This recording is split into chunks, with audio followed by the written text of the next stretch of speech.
السلام علیکم ناظرین کرام، نئی ویڈیو میں آپ کو خوش آمدید کہتے ہیں۔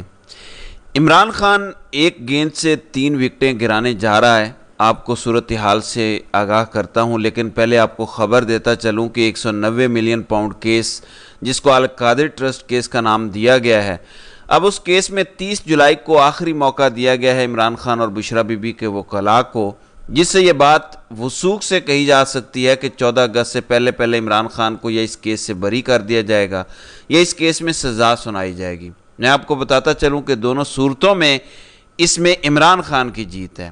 اب آپ کہیں گے کہ بری ہونے کی صورت میں تو جیت سمجھ آتی ہے، سزا ہونے کی صورت میں جیت کیسے ہے؟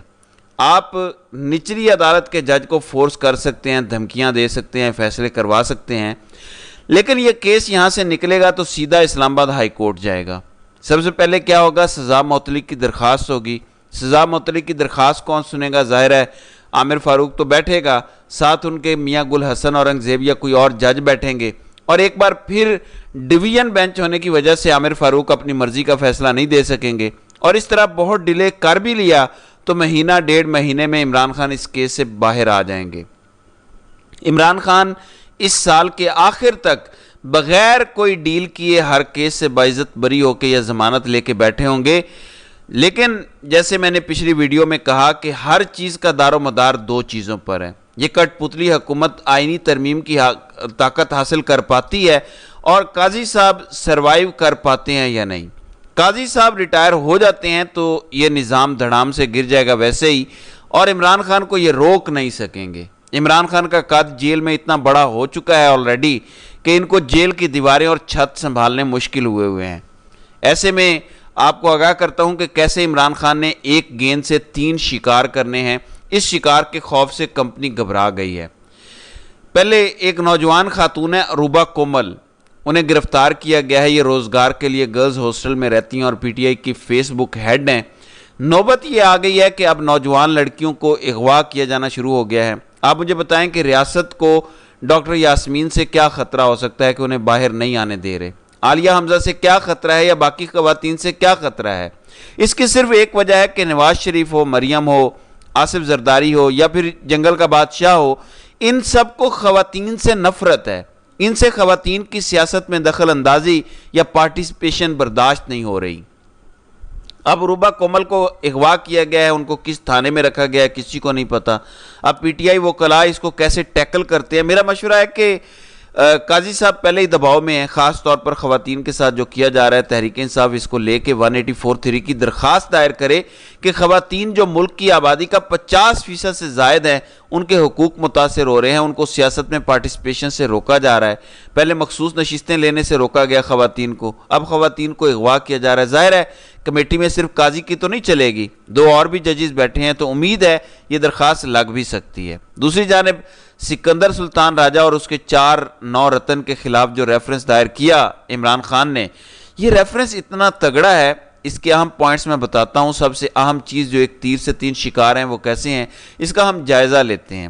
اس میں لکھا ہے کہ 17 فروری 2024 کو راولپنڈی ڈویژن کے کمشنر لیاقت علی چٹھا نے اپنے عہدے سے استعفیٰ دیا، اور اس نے یہ تسلیم کیا آؤٹ آف 11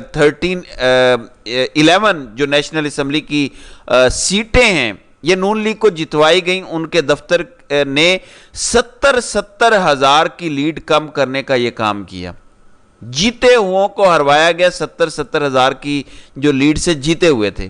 آگے جو لکھتے ہیں، اور یہ ہے دوسری وکٹ، ہی implicated chief election commissioner Sikandar Sultan Raja, پہلی wicket, and chief justice Qazi Faez Isa in the scheme, یعنی کمشنر لیاقت چٹھا نے امپلیکیٹڈ کیا ہے، مورد الزام ٹھہرایا ہے، اس سازش کا اہم کردار قرار دیا ہے سکندر سلطان راجہ اور قاضی فائز عیسیٰ کو۔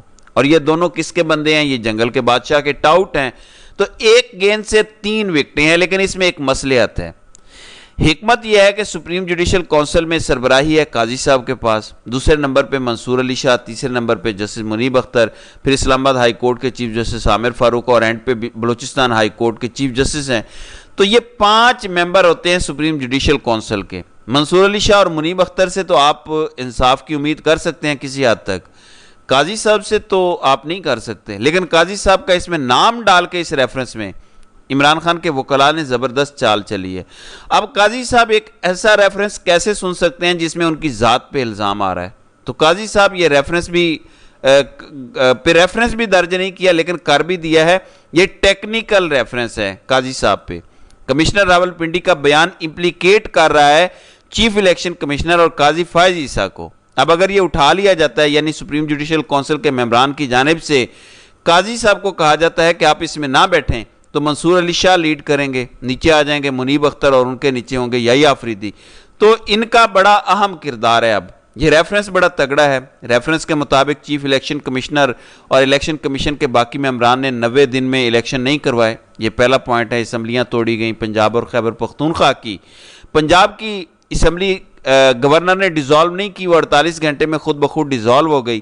صدر نے اس کی تاریخ بھی دے دی کہ کب الیکشن ہونے ہیں، لیکن الیکشن کمشنر نے ہر طرح کا ہیلا بہانہ استعمال کیا کہ الیکشن نہ کروانے پڑیں۔ یہاں تک کہ الیکشن کمیشن نے بار بار یہ پلی لی کہ 90 دن میں انتخابات کرانا ہی ضروری نہیں ہے، فری اینڈ فیئر انتخابات کرانا ضروری ہیں۔ مختلف ہائی کورٹس نے بھی کہا کہ 90 دن میں انتخابات ضروری ہیں۔ سپریم کورٹ نے ملٹیپل فیصلوں میں کہا کہ 90 روز میں انتخابات ضروری ہیں، لیکن الیکشن کمشنر نے جان بوجھ کے 90 دن میں انتخابات نہیں کرائے۔ اس ریفرنس میں کافی ڈیٹس کے ساتھ تفصیلات ہیں کہ اس ڈیٹ کو لاہور ہائی کورٹ نے الیکشن کمیشن نے ایک بیان دیا، پھر اگلی ڈیٹ کو سپریم کورٹ میں بالکل مختلف بیان دیا، جس سے ان کی میلا فائڈی ظاہر ہوتی ہے۔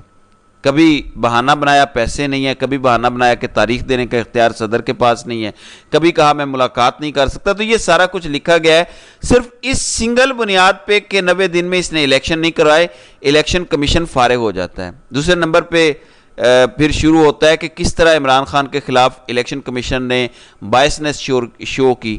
عمران خان کو سب سے پہلے مس ڈکلیریشن کی بنیاد پر میاں والی کی سیٹ سے ڈی سیٹ کیا۔ الیکشن کمیشن یہ نہیں کر سکتا تھا، نون لیگی سپیکر نے ریفرنس بھیجا اور الیکشن کمیشن نے انہیں ڈی سیٹ کر دیا۔ اس کے بعد الیکشن کمیشن جو کہ غیر جانبدار ادارہ ہونا چاہیے، عمران خان کے خلاف پارٹی بن کے عدالت چلا گیا اور الیکشن کمیشن نے مہنگے وکیل کیے اور عمران خان کو فوجداری مقدمے میں سزا دلوائی، جو توشہ خانہ کا پہلا کیس تھا جج دلاور والا۔ اس کے بعد الیکشن کمیشن نے عمران خان کو 5 سال کے لیے نااہل قرار دیا، جو کہ غیر آئینی غیر قانونی ہے۔ اس کا بھی حوالہ دیا گیا۔ پھر حوالہ دیا گیا کہ کس طریقے سے عمران خان کو سارے پروسیس سے باہر رکھنے کی کوشش کی گئی۔ پھر حوالہ آتا ہے بلے کے نشان کا۔ اس سے پہلے پی ٹی آئی کے انٹرا پارٹی الیکشن بار بار تسلیم نہ کرنے کا حوالہ دیا گیا۔ پتہ چلتا ہے کہ کسی اور جماعت کے الیکشن انٹرا پارٹی الیکشن نہیں کھنگالے گئے سوائے پی ٹی آئی کے۔ اس کا مطلب ہے کہ الیکشن کمیشن نیوٹرل نہیں ہے۔ کیا یہ اعتراض اس نے نون لیگ یا پیپلز پارٹی پہ اٹھایا؟ باقی جماعتوں کے بارے میں تو لکھا ہے کہ وہ تو فیملی پارٹیز ہیں۔ اسی طرح ممنوعہ فنڈنگ کے حوالے سے کہا گیا ریفرنس میں کہ صرف پی ٹی آئی کا ڈیٹا کھنگالا گیا۔ تو یہاں بھی الیکشن کمیشن کی نیوٹرلٹی بے نقاب ہو جاتی ہے کہ وہ نیوٹرل ادارہ نہیں ہے۔ پھر الیکشن سے پہلے عمران خان کا نام لینے پر پابندی لگی، الیکشن کمیشن نے کچھ نہیں کیا، حالانکہ یہ پری پول دھاندلی کی طرح ہے۔ پی ٹی آئی کا کوئی بندہ ٹی وی پہ نہیں آ سکتا تھا، یہ پری پول دھاندلی کی طرح ہے، لیکن الیکشن کمیشن کو بار بار توجہ دلانے کے باوجود اس نے کوئی ایکشن نہیں لیا۔ پی ٹی آئی کو ریلیز کرنے کی اجازت نہیں تھی، جلسے کرنے کی اجازت نہیں تھی۔ الیکشن کمیشن سے بار بار رابطہ کیا گیا، الیکشن کمیشن نے کوئی ایکشن نہیں لیا۔